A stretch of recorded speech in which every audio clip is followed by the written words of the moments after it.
इकडे मुंबईकरांच्या दैनंदिन प्रवासाला आता ज्ञानाची जोड मिळणार आहे। पश्चिम रेल्वे आणि प्रोजेक्ट मुंबईच्या संयुक्त विद्यमाने चर्चगेट रेल्वे स्थानकावर लायब्ररी जंक्शन या अनोख्या कम्युनिटी लायब्ररीची सुरुवात करण्यात आली आहे। प्रवाशांना प्रवासादरम्यान वाचनाची संधी उपलब्ध होणार आहे। हे नेमका कसा असणार आहे हा उपक्रम जाणून घेतला आमचे प्रतिनिधी विशाल पाटील यांनी।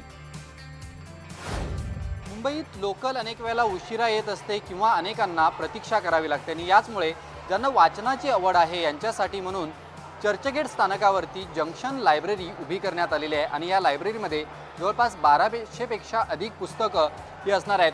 आपल्याला माहिती आहे अनेक वेळेला जे लोक प्रवास करत असतात या प्रवाशांना वाचनाची आवड असते आणि ज्यांना वाचनाची आवड आहे त्यांच्यासाठी म्हणून चर्चगेट स्थानकाच्या या ठिकाणी लायब्ररी जंक्शन ही उभी करण्यात आलेली आहे आणि यामध्ये लहान मुलांपासून मोठ्यांपर्यंत जे प्रवास करतील त्यांच्या आवडीची पुस्तकं ही या लायब्ररी जंक्शनमध्ये असणार आहेत। साधारणतः 1200 पुस्तकं या लायब्ररी जंक्शनमध्ये आहेत।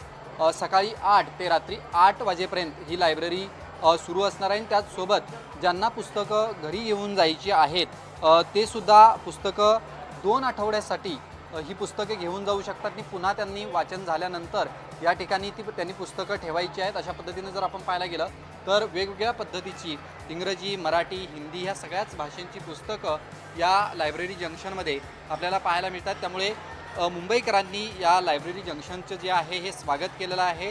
सद्यस्थितीला चर्चगेट स्थानकावरती अशा पद्धतीचं हे लायब्ररी जंक्शन छोटे खाणे का असेना पण उभं करण्यात आलेलं आहे आणि या लायब्ररीमध्ये जवळपास 1200 पेक्षा अधिक पुस्तकं ही आपल्याला पाहायला मिळत आहे। त्यामुळे येणाऱ्या काळात जर याला प्रतिसाद चांगला मिळाला तर अशाच पद्धतीनं लायब्ररी या मुंबईतील प्रत्येक स्थानकावरती दिसून येतील अशा पद्धतीची माहितीसुद्धा मिळते। त्यामुळे सध्या चर्चगेट स्थानकावरती लायब्ररी जंक्शन जी आहे ही उभी करण्यात आलेली आहे। Video journalist सागरसह Vishal Patil, NDTV Marathi, Mumbai.